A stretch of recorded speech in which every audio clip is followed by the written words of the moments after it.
For 9 seasons, Linda Lavin was the most beloved waitress in America on Alice. But she pulled a stunt that no one saw coming when filming the series finale began. Without showing up, she flat out refused. Everything went dark on the network. To Linda, it was irrelevant. At last, she had had enough. She had had enough of being treated poorly, whether it was while she was battling for equal pay or dealing with bullies on set. The details of her shocking departure are now becoming public knowledge. Plus, it's more surprising than you anticipated. The life of Linda Lavin started in a musical household in Portland, Maine. Even though she put her opera singing career on hold to start a family, her mother never stopped singing. Music resounded through their home at all times.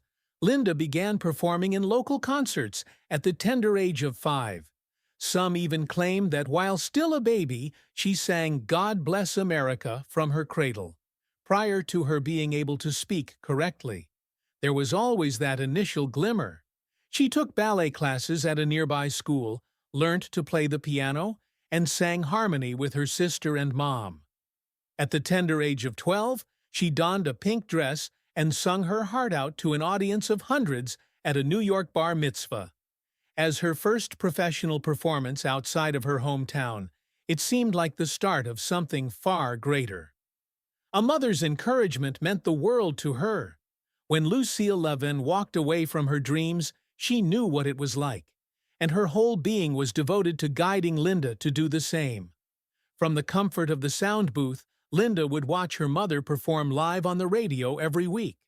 They would sing duets while they worked on household tasks at home.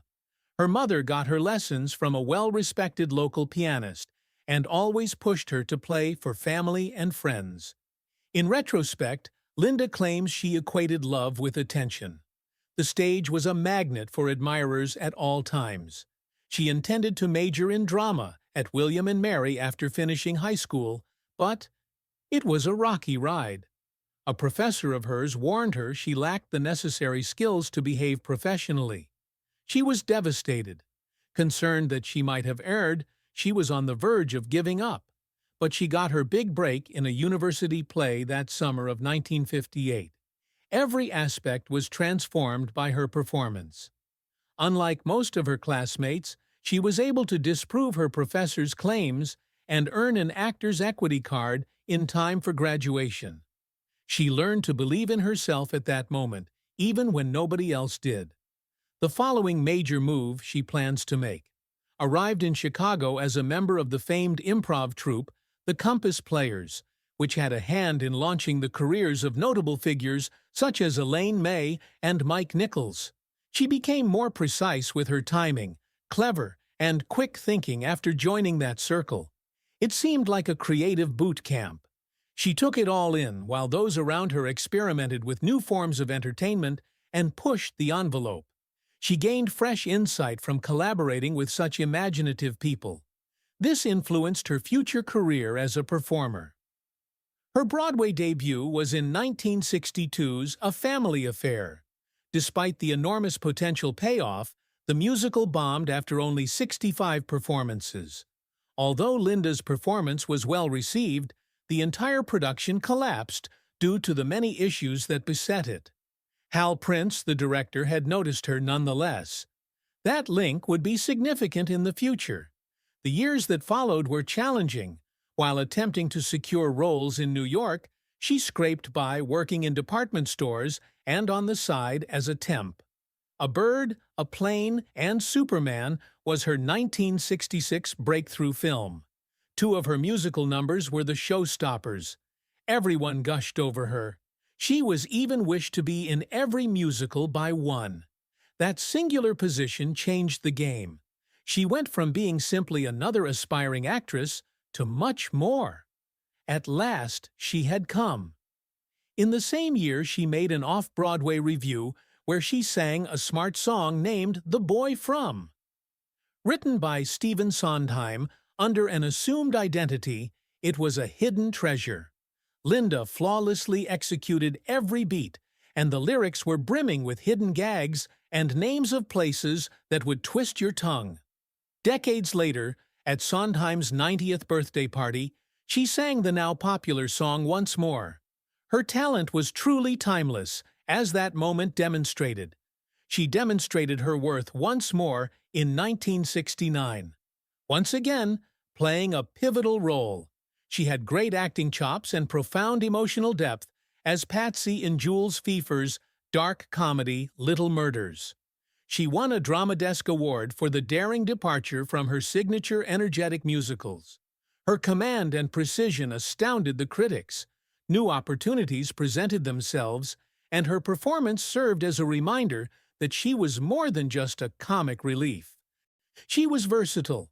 It was also in that year that she had her first collaboration with Neil Simon, Last of the Red Hot Lovers, in which she portrayed a daring and humorous character, garnered her a Tony nomination. Her performance was sensational, and critics couldn't get enough of it. She began a long-term partnership with Simon on that play, and it would provide further accolades and some of her most significant roles to date. However, there were obstacles on the path to achievement. As the 1970s arrived, Linda kept getting offers for the same kind of roles. This New Yorker is full of wisdom and has a golden heart. Even though she was perfectly capable of playing that role, she no longer found it exciting. She was prepared for a lot more than that. She was determined to showcase her complete spectrum, not merely the humorous side. She went on an auditioning spree for dramatic parts, but casting directors insisted she was too comical. She took a break from Broadway for a bit after becoming frustrated. Shakespeare in the Park gave her the opportunity to showcase her classical training in The Comedy of Errors in 1975, when she became a member. She and everyone else were reminded of her true skill by her return to her dramatic roots. The irony is that she was thrust back into the limelight by comedy.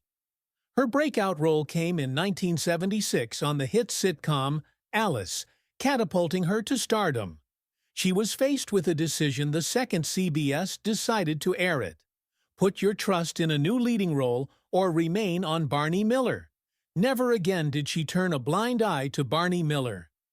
Linda had finally broken through, but the figure had mysteriously disappeared from the program. She got famous after her blockbuster show Alice ran for 9 seasons. However, that achievement was not achieved accidentally. A behind-the-scenes hero, Alan Shane, was the president of television at Warner Brothers. The show's viability and Linda's suitability were both questioned by several producers. But Shane could see fine. He had previously advocated for Linda Carter's casting as Wonder Woman and Barbara Feldon's in Get Smart. He was correct in his belief that Linda could carry a series. A chord was broken by the show. Her warmth, humor, and determination won over viewers. Everything shifted after Shane's call. After only 2 episodes of Alice, the sitcom pulled off an unexpected turn. In 1976, when most sitcoms avoided controversial topics, it presented a plot that dealt with homosexuality. A charming football player goes on a date with Alice, but she soon learns that he is gay. Her reaction is strange, betraying her perplexity and subtle bias. It took a century for society to find out what Linda's character learned in 1 episode, she added later.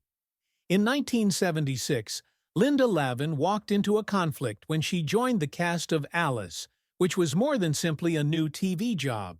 Even though the program was based on an Oscar-winning picture, the studio nonetheless paid her an insultingly low salary compared to male stars of the same era. Alice continued to rise in the ratings and become one of CBS's biggest hits by 1979. But Linda remained vocal about the fact that she was still being paid less. She threatened to leave after discovering the show's success. Her own contract wasn't the only one affected by that daring move. As a result, other women in television were able to demand equal pay and greater creative freedom. Her insatiable desire to do more than perform remained constant. Linda was determined to direct episodes of Alice because she had experience directing stage productions. Even though the studio had her doubts, she refused to let the fact that she lacked the necessary expertise deter her.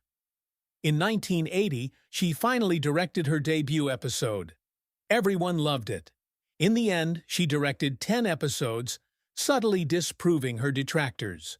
Her episodes were meaningful and complex, and she afforded her female co-stars great acting opportunities. She went on to receive a Daytime Emmy nod for a TV movie thanks to her accomplishments behind the scenes. Her dogged pursuit of Alice yielded yet another subtle triumph. However, Linda was far from finished challenging conventional wisdom. As the creative team was losing momentum in the show's 7th season, she suggested introducing a new character, an enigmatic and irritable landlady named Debbie Walden, who wears thick makeup and has an unusual accent. Few people could even tell she was Linda. It was her method of maintaining the show's energy, and the result was satisfactory. Despite her brief appearances, the character was a fan favorite. Above all else, it provided Linda with the much-needed creative outlet she had been seeking. A departure from Alice Hyatt.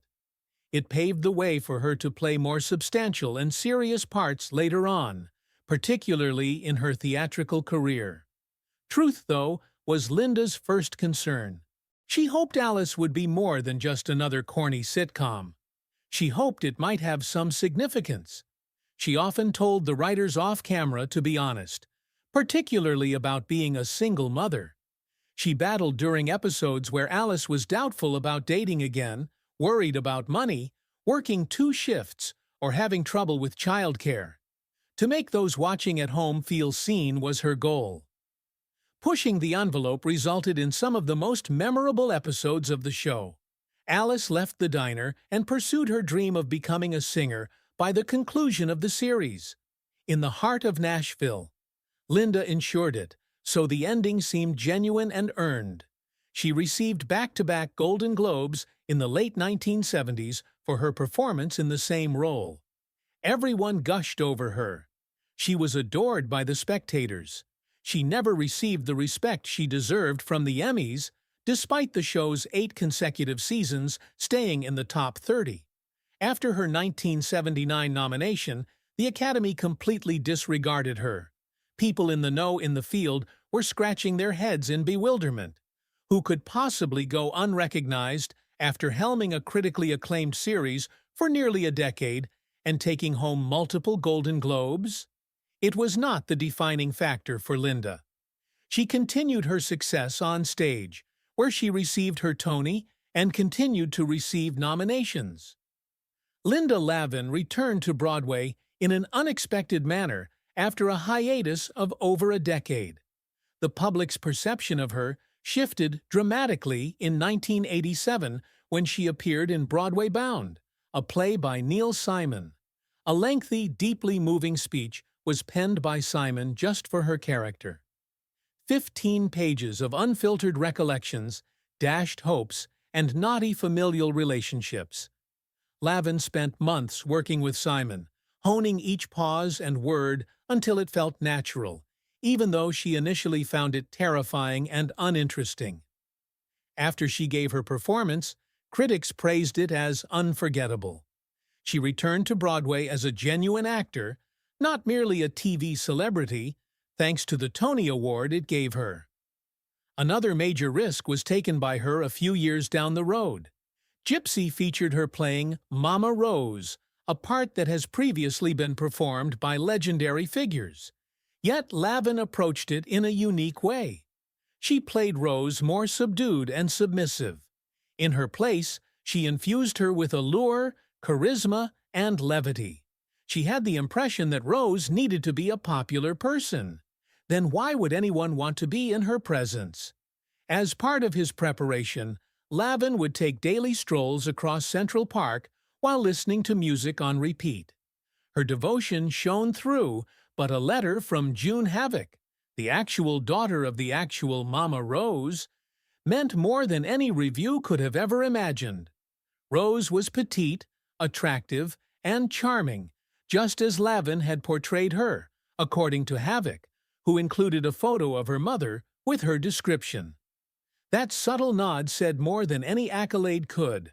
Unfortunately, not every role turned out the way she had imagined.